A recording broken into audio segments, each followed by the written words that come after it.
Players just pause before kick-off to take the knee here at Vicarage Road before Brentford in their away strip of all white will get us underway, but I don't think we've ever seen a team start a game quite like that. As you say, Tommy, the ball goes back to David Raya and he sends it straight down the middle where there's no one. Well, they all got to both sides. Foster clears, Deeney rises and heads the ball on. And he gets it back from Sema. And then he works it to the left-hand side and Ken Sema again. He drives it in towards the near post. Sarr turns. Raya makes the save. Just didn't get the power on it there. Ismaïla Sarr looks to the heavens. But nicely worked between Deeney and Sema. He finds Jensen and here's Mbeumo. Right-hand side. Left-footed cross towards the far post. Toney heads down and wide. Ivan Toney. Free header at the far post. Got between two Watford men. Got the power. But it bounced a yard wide. As Capoue brings the ball away for the Hornets. But can't find Femenir and Sema ahead of him, and Mbeumo might exploit the space left by Kiko Femenir. He runs at Capoue. Gets the ball back from Jensen. He's into the penalty area on his right foot and shoots over the bar as the ball was bouncing. And it remains goalless. Yeah, well, we can see their passing and their movement's excellent. It's a lovely little 1-2. Fortunately, falls to his right foot. And like most of us left footers, the right foot's just for standing on. Here's Jensen. And Toney's got a bit of space on the edge of the penalty area. And he goes for the far corner and he hits the post. With Foster beaten, Troost-Ekong turns it away. Brentford, oh, so close from taking the lead here at Vicarage Road. Ivan Toney smashing Ben Foster's left upright. It's to use Ekong, but he's giving the ball away to Canos, and he can release Toney, and Toney can run at Capoue with De Silva with him. He feeds Josh De Silva, he's forced him a little wide. Foster cuts down the angle, and he cuts it back looking for Toney, and Capoue is there to make sure that he can't turn it over the line. Fortunately, but poor from Troost-Ekong, got caught in possession. Toney's through. You don't expect him to pass that ball, particularly with he's played it onto De Silva's right foot. Canos will complete the clearance, finds Toney, but he can't control him. Here's Sarr. Sarr round of one challenge, running at Henry, chips it towards the penalty spot, headed away by Dalsgaard. Chalobah on the volley, wide of the left-hand post. Deeney with another header, which Henry heads away. Chalobah's first to it, and here's Garner. Now Deeney finds Sarr inside the penalty area. He's cut back, can't quite find Chalobah. Cleverly lines up a shot, and it's wide of the left-hand post. He struck it well enough, but well wide of Raya's left-hand post. Is it down the line for Ngakia, who turns back onto his left foot up against Jensen. Can roll it back to Sarr, who will cross first time. Looking for Cleverly, headed away by Pinnock. Here's Femenir, who runs into De Silva. Chalobah wins it back. Here's Deeney 25 yards out. Deeney with the shot, but straight at David Raya. Here's Ngakia. There's the chest of Deeney. Works it back infield for Jeremy Ngakia. And he looks to release Ismaïla Sarr up against Pinnock. Sarr into the penalty area. Sarr goes down. Big shouts from behind the goal. And the referee does give the penalty. He took his time, James Dinnington. But Ethan Pinnock's shove on Ismaïla Sarr sees the Hornets have a penalty in front of the rookery end.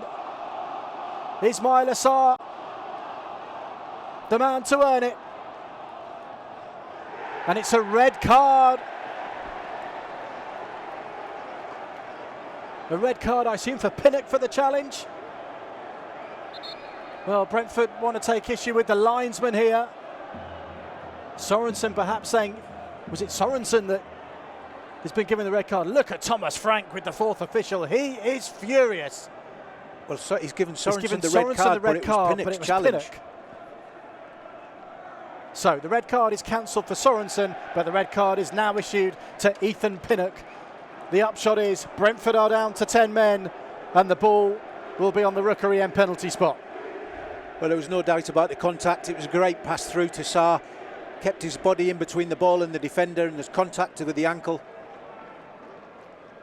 Thomas Frank is an angry man. He's now turning his attentions to the linesman.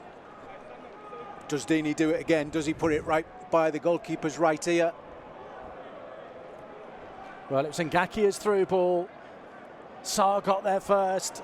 Pinnock was leaning on him, and there was a Tangle of legs as well. Just onside. Not that it matters without VAR, they're not going back now. But there's definitely a tangle of the legs. James Lennington waited and then gave the decision. Disappointed Ethan Pinnock will play no further part. It's a handshake from his manager. And now all eyes on the rookery end, as it has been so many times before with this man. He scored the winner from the spot at St Andrews on Saturday. Troy Deeney against David Raya. Deeney down the middle again. Deeney delighted again. Watford take the lead just before the hour mark. The goalkeeper waited, but the power was too much for him. Deeney at it again from the penalty spot. Watford 1, Brentford 0. Well, he's gone right through the goalkeeper again. He's gone to his left knee this time. I don't think he's that accurate. I think he's just gone for power. Obviously the goalkeeper, with the little bit of afters with Troy, has said something prior to that. But that's not an easy penalty to take. When he's taking the ones that he has this season and last season, and everybody's talking about where you're going to put the next one, it's not an easy penalty to take, whether that rookery end's got 1,000 people in it or whether it's full. I've stood there myself. It's not a nice thing to do, and he's stepped up and dealt with it like a man, like a captain should. Well done, Troy Deeney. Here's David Raya outside his penalty area, finding Charlie Good. Toney with a head infield, finds Jensen. Watford retreat. Jensen fires the shot in. It hits Kabasele, and the referee has given a penalty for handball against Christian Kabasele. A penalty at either end now. Matthias Jensen with the shot. Kabasele put his arms up. It hit the bottom of his elbow. Referee James Lennington points to the penalty spot, and Brentford have a glorious chance to drag themselves level. It's difficult not to do. He's almost half covering his face, but he also knows that he can't do it. Well, the two strikers had a chat just before the start of the second half. I wonder if they discussed their penalty taking technique. It's Ivan Toney's turn now. Short run up against Foster, sends him the wrong way. Brentford are level. Ivan Toney with his 16th of the season. He hit the post in the first half. He finds the back of the net in the second. 63 minutes on the clock. Watford 1, Brentford 1. Well, this is the next challenge. Almost had the wind knocked out of their sails. The Watford players, after starting so well in the opening 15 minutes of this second half. Silly mistake to give away a penalty. He's tucked it away nicely, but it's, can they now take that momentum that they had only a couple of minutes ago? Da Silva feeds Henry with Sarr going down on a heap. Da Silva inside the penalty area, looks for Mbeumo at the second attempt, shoots over the bar. Some rather uncertain Watford defending there. Allowed Da Silva into the penalty area, and Mbeumo having two bites of the cherry and firing over the top at the second attempt. Again, good play from Brentford. Into the feet of Sarr, who can turn and attack the penalty area here. Sarr feeds Garner edge of the box, and Ngakia overlapping outside him. He feeds Jeremy Ngakia. He cuts it back, it might come to Cleverly. Cleverly shot, Sarr tries to deflect it goalwards and deflects it wide. Cleverly shot, didn't have the power to trouble David Raya. Sarr with a clever flick, but it went wide. Yeah, the pullback from Ngakia, that needs to be driven across the goal for Deeney to attack and tap it in. Just tried to be a little bit too clever.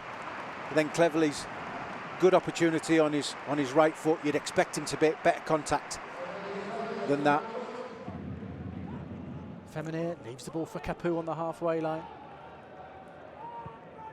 Now Troost-Ekong finds Sarr again on the right hand side up against Henry. Ismaïla Sarr Curls it towards the near post. Get Peritza Offside. is offside. Sarr's cross, I think, took a little nick off Henry. Peritza was first to it at the near post. Glanced it past the goalkeeper, but the flag went up. It won't count. Well, it's good play this time. Ball gets there quicker.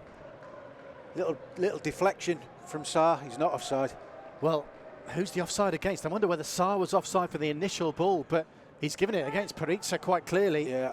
And he's not offside. He's got it wrong. The linesman's got it wrong. He wasn't offside when the ball was played. It's a great little run. Watford free kick. Sema with it. It'll be an outswinger. Delivered on the penalty spot. Cleverly volleys wide. Brentford fell asleep, and Tom Cleverly stole in from the edge of the penalty area. Moved onto it, but cushioned a volley well wide. He's just took his eye off it at the last moment. You can see his head's lifted a little bit and it's just come off his calf, I think, at the end of it. You'd expect somebody with Tom Cleverley's ability to put that away. Tom Cleverley with it right-footed. Chipped high to the far post. Cabasele rises and heads it wide. That's the last action of an entertaining evening here at Vicarage Road. Plenty of talking points, especially in the second half. It finishes honours even, one apiece, two penalties, a penalty apiece. Troy Deeney putting the Hornets in front after Ethan Pinnock had brought down Ismaïla Sarr. Words being exchanged here between the two head coaches at the end of the game. Fairly friendly, perhaps, by the looks of things. But Pinnock sent off for bringing down Sarr. Deeney converted from the spot, but then just 4 minutes later, Jensen's shot was blocked by the arms of Christian Cabasele, and Ivan Toney stroked home the penalty for Brentford. He'd hit the post in the first half. Stipe Peritza had a goal disallowed late on for the Hornets, incorrectly by the looks of things for offside. The linesmen are judging the Croatian striker to be offside when he looked level with the last man. It's honours even between these two sides who slug it out in the top six. Watford 1, Brentford 1. Cliquez ici pour voir plus mes vidéos.